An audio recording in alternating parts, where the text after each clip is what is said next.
ஆண்டவராகிய இயேசு கிறிஸ்துவின் பரிசுத்த நாமம் வாழ்க்கையில் இன்று உயர்ந்திருப்பதாக மகிமைப்படுகிறார்.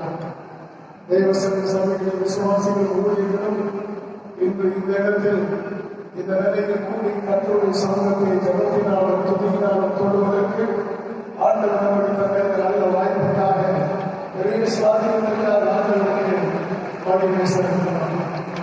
பிரசங்கம் கேட்க கூடி வருவார்கள், கொண்டாந்து வருவார்கள், ஜெபிப்பதற்கு வர கர்த்தரை நோக்கி கொண்டாடுவதற்கு வர கர்த்தர் நமக்கு தந்த பெரிய கூட்டணிக்காக செய்வார்கள்.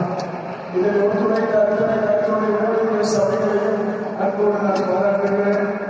இந்த காலையிலும் இந்த மேடையிலிருந்தால் அன்புக்கும் மரியாதைக்கும் மாஸ்டர் டி மோகன் அவர்களுக்கும் மாஸ்டர் சுவந்தராஜ் அவர்களுக்கும் இந்த ஊழியர் இந்த ஜெபக்கூடிய ஒருங்கிணைப்பு அமைப்பாளர்கள் அனைவருக்கும் கர்த்தருக்கு நன்றியை தெரிவிக்கிறேன். கொஞ்ச நேரத்தில் கர்த்தருடைய வார்த்தை பகிர்ந்து கொள்ள கர்த்தர் பெருமை தருவாரா. சகரியாத்தின் புத்தகம் விவாகம் தேவனுடைய சிருஷ்டிப்பின் திட்டம்.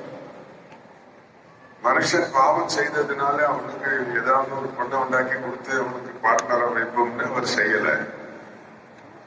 அவனுக்கு நல்ல நித்த